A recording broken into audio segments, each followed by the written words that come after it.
નવસારી જિલ્લામાં ભારે વરસાદ પડ્યો। ગણદેવી, ચીખલી અને ખેરગામમાં ધોધમાર વરસાદ પડ્યો હતો।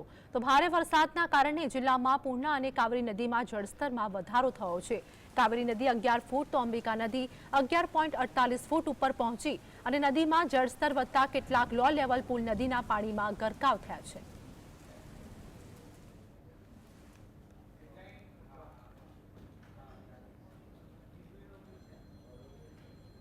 વલસાડ જિલ્લામાં ભારે વરસાદની આગાહીના વચ્ચે સતત બીજા દિવસે શૈક્ષણિક સંસ્થાઓમાં રજા જાહેર કરવામાં આવી છે।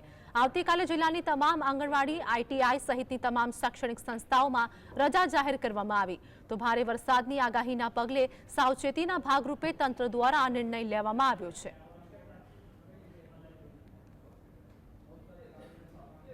ગીર સોમનાથ જિલ્લામાં મુસળધાર વરસાદ વરસી રહ્યો છે, ત્યારે ગીર જંગલમાં વરસાદમાં વૃક્ષ પર દીપડો આરામ ફરમાવતો હોય તેવા દ્રશ્યો સર્જાયા છે।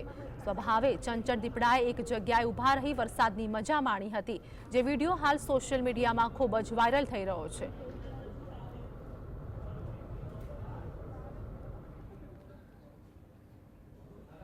પોરબંદરના કુતિયાણાનો અમીરપુર ડેમ ઓવરફ્લો થતા દરવાજા ખોલવામાં આવ્યા છે। મહત્વનું છે કે એશિયાનો સૌથી મોટો માટીથી બનેલો આ ડેમ છે। ડેમમાં કોઈ પણ ખામી આવે તે પહેલા તંત્ર દ્વારા પ્લાસ્ટિકની વ્યવસ્થા પણ કરવામાં આવી છે।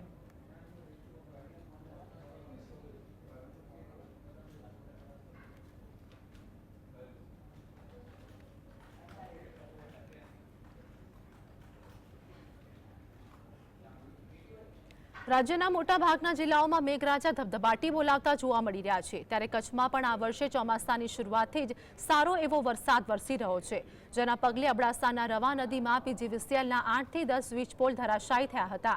લોખંડનો એક ઢાંચો પાણીના પ્રવાહમાં તણાઈ આવતા નદી બે કાંઠે ઉભેલા વીજપોલ સાથે અથડાતા અનેક વીજપોલ ધરાશાયી થયા હતા, જે અંગેનો વિડીયો પણ હાલ વાયરલ થઈ રહ્યો છે।